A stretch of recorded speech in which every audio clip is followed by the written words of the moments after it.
Un salvagente da 200 milioni di euro a sostegno dei cittadini veneti. Il gruppo regionale del Partito Democratico lancia la manovra di salvataggio proponendo una serie di emendamenti alla legge di bilancio regionale. Gli assi portanti su cui fondano le richieste dei consiglieri regionali Dem sono sociale, sociosanitario e welfare per i giovani. Il capitolo più consistente riguarda il sostegno alle famiglie contro il caro bollette con la creazione di un fondo di 50 milioni.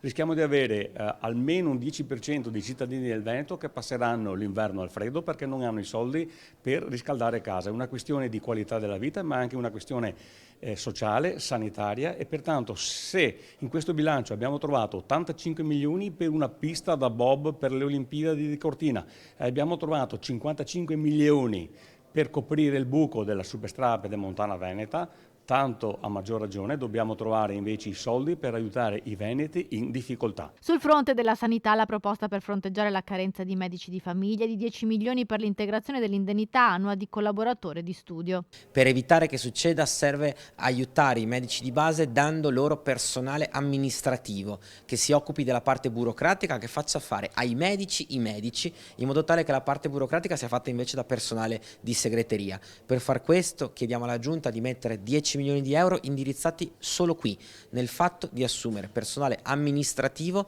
che svolga la parte burocratica. Un pacchetto importante di misure riguarda il welfare, come gli aiuti alle famiglie per il pagamento delle rette dei servizi per l'infanzia e dei centri estivi, misure per la non autosufficienza e diritto allo studio con un fondo per coprire tutte le borse di studio universitarie. Da sempre lo stanziamento che la Regione fa per le risorse indicate sulle borse di studio non è in grado di coprire le richieste.